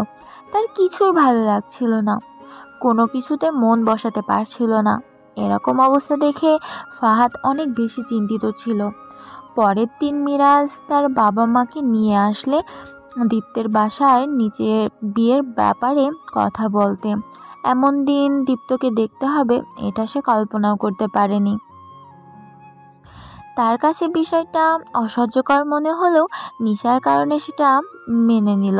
কারণ সে যদি মিরাজকে নিয়ে খুশি হতে পারে তাহলে দীপ্ত সেখানে বাধা দিবে কেন? সব ভালোবাসার মানুষই চায় তার প্রিয় মানুষটা যেন আনন্দে বা সুখে থাকে, তাহলে সে কেন বাধা দিবে? মিরাজের মা বাবার সাথে কথা বলে বিয়ের 1 মাস পর ঠিক করার কথা বলা হলেও নিশা এবং মিরাজ সেটা মানতে নারাজ ছিল। তারা চাইছিল 3 দিনের ভিতরে বিয়েটা করতে। দীপ্ত তখন মনে মনে বলল, নিশা, আমি কি এতটাই বাজে? আমি কি তোর সাথে এতটাই খারাপ ব্যবহার করেছি যার কারণে তুই এত তাড়াতাড়ি চলে যেতে চাইছিস? যাক, ভালোই হলো। তোর সামনে আমি আমার কষ্টগুলো প্রকাশ করতে পারবো না। তুই চলে গেলে হয়তো তোকে একটু হলেও ভুলে থাকতে পারবো, কিন্তু কতটা থাকতে পারবো সেটা জানি না। তুই যে আমার প্রতিটা নিঃশ্বাসে থাকিস। রাজ আর নিশার জোড়াজড়িতে তাদের রাজি হতে হলো। 3 দিন পরেই তাদের বিয়ে ঠিক করা হলো। কিন্তু দীপ্তের বাবা সিদ্ধান্ত নিলেন নিশার বিয়ে 3 দিনের ভিতরেই ভালো করে দিবেন। কারণ নিজের একমাত্র ভাইয়ের মেয়ে যতই তাদের সাথে খারাপ ব্যবহার বা কষ্ট দিয়ে থাকুক না কেন, সব কিছুর পরে তার এই বাড়িতে একটা অধিকার আছে। সে অধিকারটা তাকে দিতে হবে, না হলে তার মৃত ভাইয়ের প্রতি অন্যায় করা হবে। দীপ্ত তখন তার মায়ের কাছে আসলে তার মা ভীষণ কান্না করছিলেন। দীপ্ত তার মাকে সান্ত্বনা দিয়ে বলল, আম্মু, তুমি আমাকে নিয়ে একটু চিন্তা করো না। তুমি কি ভাবছো আমি ওর কষ্টে আত্মহত্যা করব? হ্যাঁ, এতটাও বোকা ছেলে আমি না। আমি হয়তো তাকে ভালোবেসে সারা জীবন কান্না করব, কিন্তু এরকম কোনো ভুল কাজ করবে না যাতে তোমরা কষ্ট পাও। নিশ্চয়ই আমি তার প্রতি গভীরভাবে আসক্ত, কিন্তু এতটাও আসক্ত হইনি যে তোমাদের ছেড়ে তাকে নিয়ে চিন্তা করতে করতে জীবন ধ্বংস করে দেব।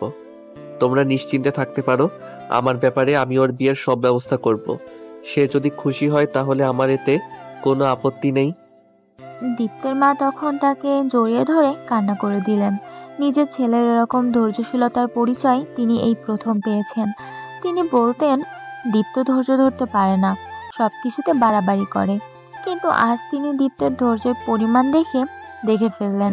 ওদিকে নিশা মনে মনে খুশি ছিল, কিন্তু এরপরেও কেন জানি তার মধ্যে একটা খারাপ লাগা কাজ করছিল।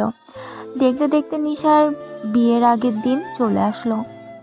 কালকে নিশার বিয়ে, আজকে তাদের গায়ে হলুদের ব্যবস্থা করা হয়েছে মিরাজের বাড়িতে। এতে অবশ্য নিশা নিজের ইচ্ছায় রাজি হয়েছে, কারণ দীপ্তের বাবা অনেক জোরাজুরি করছিলেন যার যার বাড়িতে গায়ে হলুদ করার জন্য। কিন্তু মিরাজের বাবা চাইছিলেন তার নিজের বাড়িতে ছেলে মেয়ে দুজনের গায়ে হলুদ করতে। নিশা আপত্তি করল না, কেউ এতে আপত্তি করল না, কারণ সে নিজের ইচ্ছায় সব কিছু করুক, এটা সবাই চায়, যাতে সে আপত্তি করতে না পারে কোনো দিন। ওদিকে এই 2 দিন পুরো শহরে এক তাণ্ডব চলছিল। সেই লাল মাস্ক পরা লোক এবং কালো মাস্ক পরা লোক দুজন মিলে শহরে বিভিন্ন সন্ত্রাসীদেরকে মেরে ফেলতেছিল। এত ভয়ঙ্করভাবে মেরে ফেলতেছিল যেটা কেউ কল্পনা করার মতো নয়। কাউকে মেরে তার কলিজা নিয়ে যাচ্ছিল, কাউকে হিংস্র পশুর দ্বারা মেরে ফেলছিল, কাউকে আবার আগুনে পোড়াচ্ছিল। এরকম বিভিন্নভাবে শুধুমাত্র অপরাধীদেরকে মারা হচ্ছিল। প্রথমে সবাই ভেবেছিল এই 2 মাস্ক পরা লোকই হয়তো একজন, যে 2টা মাস্ক ব্যবহার করে বিভিন্ন জায়গায় গিয়ে খুন করছে। কিন্তু পরে সবার ধারণা ভুল প্রমাণ হলো, কারণ একদিনে শহরের কুখ্যাত 2 জন মাদক ব্যবসায়ীকে একই সময় মারা হয়েছে। তার মানে এটা কোনোদিনই হতে পারে না যে একজন লোক এই কাজ করেছে। এখানে 2 জন লোক আছে, কিন্তু এই 2 জন লোক কারা সেটা কেউ জানে না। তবে তাদের খুনের একটা বিশেষ পদ্ধতি ছিল। তারা প্রত্যেক ব্যক্তিকে মারার পর তার কুকর্মের একটা ভিডিও পাঠিয়ে দিত পুলিশের কাছে, এবং তাদের স্বীকারোক্তি একটা অডিও বার্তা পাঠিয়ে দিত পুলিশের কাছে, যার কারণে পুলিশ নিশ্চিত থাকতো তারা অপরাধীদেরকে মেরেছে। এদিকে সন্ধ্যার পর তাদের গায়ে হলুদ অনুষ্ঠিত হবে। নিশা বসেছিল নিজের রুমে। আজকে কেন জানি তার নিজের মনের ভিতর অদ্ভুত একটা অনুভূতি কাজ করছে। যে অনুভূতি আনন্দের নাকি কষ্টের এটা সে নিজে বুঝতে পারছিল না। হঠাৎ করে তার নীলার কথা মনে হলো। ডায়েরি হাতে নিতেই দেখলো এটা দীপ্তের। এই ডায়েরিতে দীপ্ত প্রতিদিনই কিছু না কিছু লিখত, কিন্তু কাউকে সেটা দেখতে দিত না। আজকে হঠাৎ এটা দেখতে পেয়ে তার অনেক আগ্রহ হলো। সে তাড়াতাড়ি করে ডায়েরিটা খুললো। তার হাত পা কাঁপতে শুরু করলো, কারণ শুরু থেকে শেষ পর্যন্ত শুধু তার ব্যাপারেই লেখা।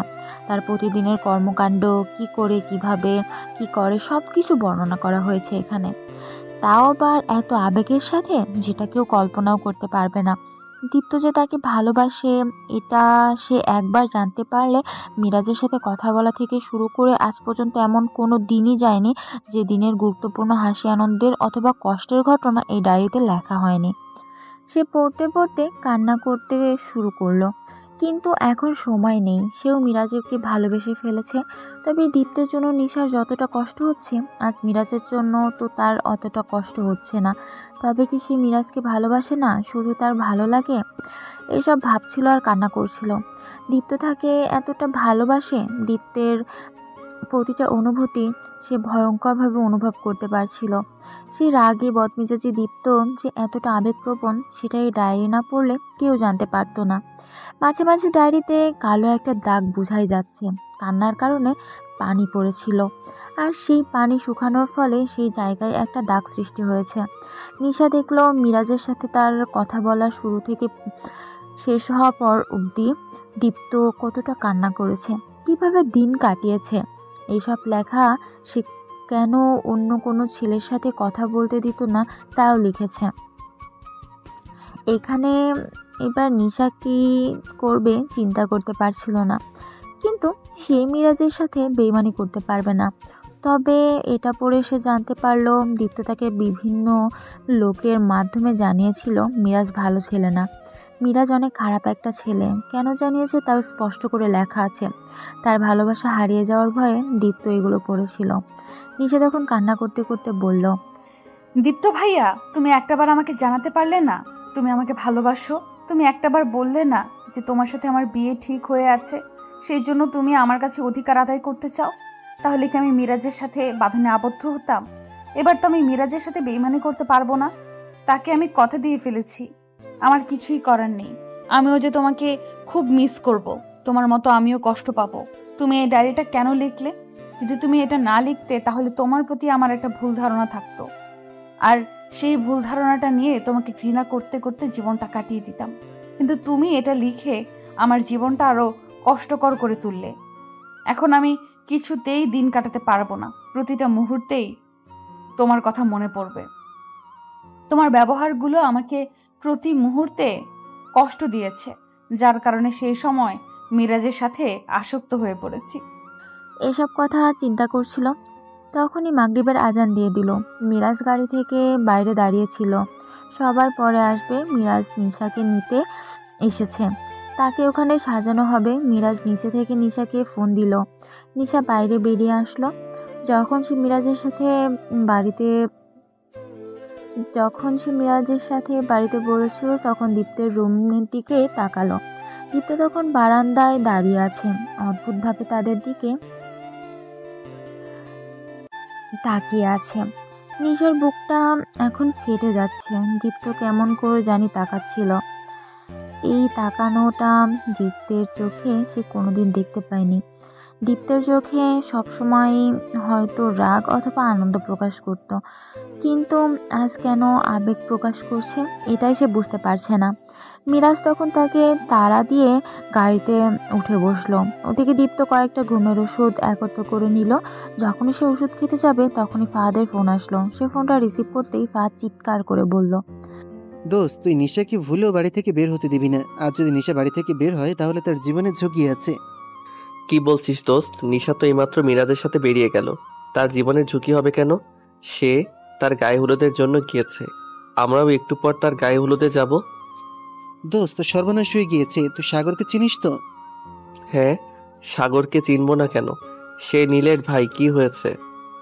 সর্বনাশ হয়ে গিয়েছে। আমরা সাগরকে কোনোদিন দেখিনি, সেই জন্য নীল এটাকে কাজে লাগিয়েছে। তার ভাইকে দিয়ে নিশাকে ফাঁসিয়েছে। এখন তারা নিশাকে তুলে নিয়ে যাওয়ার জন্য আসছে এখানে। নিশার শ্বশুরবাড়ি যেটা বলা হয়েছিল সেখানে গায়ে হলুদের অনুষ্ঠান হওয়ার কথা, সেখানে আমরা গিয়েছিলাম, কিন্তু সেখানে কোনো লোকও নেই। এটা একটা প্যালেস, এটা বিভিন্ন অনুষ্ঠানে ভাড়া দেওয়া হয়, তারা এটাকে ব্যবহার করেছে। এখন তোকে আমি সাগরের একটা ফটো দিচ্ছি। সাগর ইন্ডিয়াতে থাকতো, নীল সেখান থেকে যত মেয়ে পাচার করতো ইন্ডিয়াতে সেগুলো সাগর রিসিভ করতো, এরপর তাদের কাস্টমারের কাছে পৌঁছে দিত। সাগর যখন দেখলো ওই দেশ থেকে কোনো কিছু করা যাচ্ছে না, তখন নীলের কথা মতনই সে নিশার সাথে নাটকটা সাজায়। দোস্ত, এসব কি করে জানলি? আর এত বড় একটা ভুল কাজ আমরা কি করে করলাম? আমাদের চোখের সামনে এত বড় একটা নাটক করে ফেললো, কিন্তু আমরা কিছুই করতে পারলাম না। তুই আগে নিশাকে বাঁচানোর চেষ্টা কর, তোর বাড়িতে সবাইকে কি বিষয়টা জানিয়ে দে। আর এক কাজ করবি, আজকেই আমাদের শেষ দিন, তাই আজকে আমাদের যে করে হোক সফল হতে হবে। আচ্ছা ঠিক আছে, তাহলে তুই কমিশনার সাহেবকে জানিয়ে দে, আর আমার লোকের কাছ থেকে ইনফরমেশন নিয়ে নে তারা কোথায় আটকে রেখেছে নিশাকে। ওকে, কোনো চিন্তা করবি না, আমি এখনই ব্যবস্থা করতেছি। তুই এই ব্যাপারে নিশ্চিন্ত থাকতে পারিস। আমি এখনই পুলিশ কমিশনারকে এই বিষয়টা জানিয়ে দিচ্ছি। আর তুই রেডি হয়ে নে, আজকে আমাদের জীবন মরণের লড়াই। ফাহাদ ফোন রেখে রেডি হয়ে নিল। আজ তার জীবনে কি ঘটতে চলেছে এটা সে নিজেও জানে না, তবে বন্ধুর কারণে এটা করতেই হবে। কারণ দীপ্ত তাকে যতটুকু সহযোগিতা করেছে ততটুকু সহযোগিতা হয়তো কেউ করেনি তাকে। সেই জন্য বন্ধুর জন্য জীবন দেওয়াটাও তার কাছে ভাগ্যের ব্যাপার। দীপ্ত রেডি হয়ে নিল, তার বাবা মাকে সবকিছু জানিয়ে দিল এবং সময় মতো তাদের উপস্থিত হওয়ার কথা বলল। তার বাড়ির সবাই দীপ্তকে যেতে বারণ করছিল, তারা বলেছিল পুলিশ নিয়ে যাওয়ার কথা, কিন্তু দীপ্ত অপেক্ষা করতে পারবে না। কারণ যে কারণেই হোক নিশাকে বাঁচাতে হবে। নিশাকে তারা এত বড় একটা প্লেনে ভাসিয়ে দিয়েছে, তার সাথে শত্রুতার কারণে নিশা ফেসে গেছে। এটা সে মেনে নিতে পারছিল না। নিশা দেখতে পেল কিছু দূর যেতেই মিরাজের গাড়িতে আরও 2টা ছেলে উঠল। ছেলেগুলো সে চিনতে পারছিল না। ছেলেগুলো তার দিকে কেমন করে জানি তাকাচ্ছিল। এটা নিশা মেনে নিতে পারছিল না। সে মিরাজের কাছে বারবার অভিযোগ জানাচ্ছিল ইশারায়, কিন্তু মিরাজ স্বাভাবিকভাবে বসে আছে। একটু পর তাকে নিয়ে আসা হলো একটা পুরনো বাড়ির সামনে, কিন্তু এটা তো বিয়ে বাড়ি বলে মনে হচ্ছে না। তখন নিশা মিরাজকে প্রশ্ন করলো, কি ব্যাপার মিরাজ, এটা তো তোমার বাড়ি মনে হচ্ছে না। তুমি আমাকে এখানে কোথায় নিয়ে এসেছো? এখানেই তোমরা আসল বিয়ে বাড়ি। তোমাকে এখানে আমি বিয়ে করব, তবে এভাবে না, ভয়ঙ্করভাবে। হা হা হা হা। মিরাজের হাসি দেখে নিশার হাত পা কাঁপতে শুরু করলো। এটা কি হচ্ছে তার সাথে, সে কিছুই বুঝতে পারছিল না। তাকে টেনে ভিতরে নিয়ে যাওয়া হলো, এরপর চেয়ারের সাথে বেঁধে ফেলা হলো। তার কাছে কেমন জানি মনে হচ্ছিল সবকিছু। সে কান্না করতে শুরু করলো। একটু পর দেখলো সেখানে নীল এবং মিরাজের বাবা মা বলে পরিচয় দিয়েছিল, যারা তারা চলে এসেছে। সে কান্না করতে শুরু করলো। একটু পর দেখলো সেখানে নীল এবং মিরাজের বাবা মা বলে পরিচয় দিয়েছিল, যারা তারা এসেছে। তখন নীল এসে মিরাজের সামনে দাঁড়াতেই নিশা কান্না করে বলল, নীল ভাইয়া প্লিজ আমাকে বাঁচান। মিরাজ আমার সাথে অভিনয় করেছে, আমাকে বিয়ে করার নাম করে এখানে ধরে নিয়ে এসেছে। তখন নীলও তাদের সাথে হাসতে শুরু করলো আর চিৎকার করছে। নিশা কি করবে কিছুই বুঝতে পারছিল না। তখন সে কান্না করতে করতে সে লোকটার দিকে তাকিয়ে বলল, আঙ্কেল আন্টি প্লিজ আমাকে বাঁচান। আপনার ছেলে এসব কি করছে? আমাকে কেন এখানে ধরে নিয়ে আসা হলো? আর আপনার দাঁড়িয়ে কি দেখছেন? আমার সাথে এত বড় একটা অন্যায় করা হচ্ছে, কিন্তু আপনারা কিছুই বলতে পারছেন না। ওরা কি বলবে? ওরা শুধু আমার টাকায় সাজানো সামান্য একজন অভিনেতা। তোকে আমি সব কিছু বলতেছি। তুই যে মিরাজের সাথে সম্পর্ক করেছিস, সে হচ্ছে আমার ভাই সাগর। তোর সাথে অভিনয় করছিল এতদিন। আমি দীপ্তের কাছ থেকে প্রতিশোধ নেওয়ার জন্যই তাকে এই নাটক করতে বলেছিলাম। দীপ্তের কাছ থেকে আমি কোনো মতে ক্ষমতা দখল করতে পারছিলাম না। ভার্সিটির ভিপি আমার হওয়ার কথা ছিল, কিন্তু দীপ্তের কারণে কোনো মতেই হতে পারছি না। সেই জন্য দীপ্তের সবচেয়ে দুর্বল জায়গা খুঁজে বের করেছি। দীপ্ত আমার সবচেয়ে প্রাণের বন্ধু ছিল। স্কুল লাইফে আমাকে ছাড়া কিছুই বুঝতে পারতো না, কিন্তু কলেজ লাইফে যখন ঢুকে তোকে দেখতে পেলাম, তখন আমি দীপ্তকে বলেছিলাম আমার সাথে মিলে দুজনে মিলে তোকে রেপ করার কথা, কিন্তু দীপ্ত কিছুতেই রাজি হয়নি। সেদিন থেকে আমার সাথে বন্ধুত্ব নষ্ট করে দিয়েছে এবং এরপর থেকে নিজে একা সবকিছু করতে শুরু করেছে। আর আমি গড়ে তুলেছি আমার এই সাম্রাজ্য, আমার পাপের সাম্রাজ্য। এখন তোকে আমি শেষ করে দিব। দীপ্ত একটু পরেই চলে আসবে, আমি ওকে কল দিচ্ছি, ওয়েট কর। আমরা এমনভাবে নাটকটা সাজিয়েছি যাতে কেউ কিচ্ছু বুঝতে না পারে। দীপ্তের জীবনে এই একটাই দুর্বলতা, সেটা হচ্ছিস তুই, আর আমি সেটাকে কাজে লাগিয়েছি। হা হা হা। নিশা কথাগুলো শোনার পর কান্নায় ভেঙে পড়ল। কারণ দীপ্ত তাকে এতটা ভালোবাসতো যে তার দুর্বলতার সবচেয়ে ভয়ঙ্কর জায়গাটা ছিল নিশা। নিশা এবার কি করবে সে মিরাজের দিকে তাকিয়েছিল। মিরাজ তার ভাইয়ের সাথে হাসতে হাসতে গড়াগড়ি খাচ্ছিল। নিশার মনে নিজের প্রতি ঘৃণা জন্মে যায়, কারণ সে দীপ্তের সাথে খারাপ ব্যবহার করেছে এই ছেলেটার কারণে।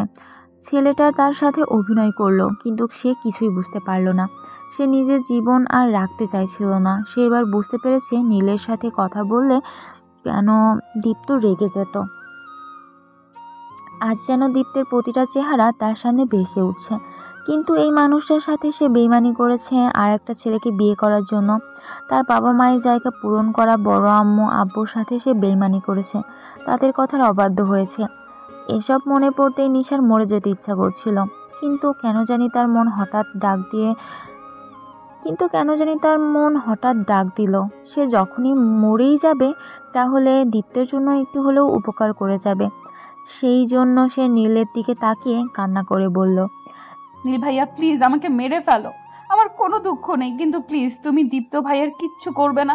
তুমি তো আমাকে মারতে নিয়ে এসেছো, আমাকে মেরে ফেলো, কিন্তু দীপ্ত ভাইয়াকে এখানে মেরো না। দীপ্তের জন্য এখন ভালোবাসা উতলে পড়ছে, তাই না? কিন্তু তুই শুনে রাখ, তোর সাথে আমাদের কোনো শত্রুতা নেই। তুই তো আমাদের প্ল্যানের একটা গুটি ছিলি মাত্র, কিন্তু দীপ্তকে ব্যবহার করার এর চেয়ে ভালো উপায় ছিল না। তোকে আমরা বন্দি করে দীপ্তকে ব্ল্যাকমেইল করব, সেজন্যই এখানে তোকে ধরে নিয়ে এসেছি। নিশা তখন কান্না করতে শুরু করলো, আর তার হাতে কোনো উপায় নেই। তার কারণ সে নিজেই নিজের ক্ষতি করলো, সাথে দীপ্তের জীবনটা ধ্বংস করে দিল। এদিকে পুলিশ অফিসাররা বেরিয়ে পড়েছে, জায়গার লোকেশন কেউ একজন জানিয়ে দিয়েছে তাদেরকে, তারা সেখানে আসতে শুরু করেছিল। এদিকে মিরাজ তখন তার ভাইকে বলল, ভাইয়া আমি এতদিন তো অভিনয় করলাম, এই মেয়েটাকে যদি একবার ইউজ করতে না পারি তাহলে কিভাবে হবে বলো? আমার জীবনে আমি অনেক মেয়েদের সাথে বেড শেয়ার করেছি, কিন্তু এই মেয়ের মতো কাউকে দেখিনি, তাই ওকে আমি একটু ইউজ করতে চাই, তুমি আমাকে পারমিশন দাও। ঠিক আছে ভাই, তুই আমার ভাই, তুই একটা জিনিস চেয়েছিস আর আমি সেটা দেব না? এই তোরা ব্যবস্থা কর আমার ভাইয়ের জন্য, আজকে বিয়ে ছাড়া বাসর হবে। রাফি, আমি তোকে বলেছিলাম না সবকিছু ঠিকঠাক করে দেখতে? তাহলে এরা কোথা থেকে আসলো, আর এরা আমাদের সাথে কেন শত্রুতা করছে? আজকে কাউকে বের হতে দিবি না, ওদের দুজনকে আজকে আমি শেষ করে ফেলবো। এরা কারা দেখতে চাই আমিও। চিন্তা করিস না, এটা আমাদের হাত থেকে বাঁচতে পারবে না। যাই হোক না কেন, আমরা এত মানুষ থাকতে, এত ভালো অস্ত্র থাকতে তারা আমাদেরকে মেরে ফেলবে, এটা হতেই পারে না। ওদেরকে আমরা শেষ করে দিব, তুই নিশ্চিন্তে থাকতে পারিস। কিন্তু নীলের লোকেরা এদিক সেদিক গুলি করছিল। আসলে দুজনকে এখনো দেখাই যায়নি। হঠাৎ করে আলো জ্বলে উঠল। নীল চারিদিকে তাকিয়ে দেখে তার যত লোকজন ছিল সবাই মাটিতে পড়ে আছে। সবার গলার মধ্যে বিষাক্ত কিছু একটা ঢুকিয়ে দেওয়া হয়েছে।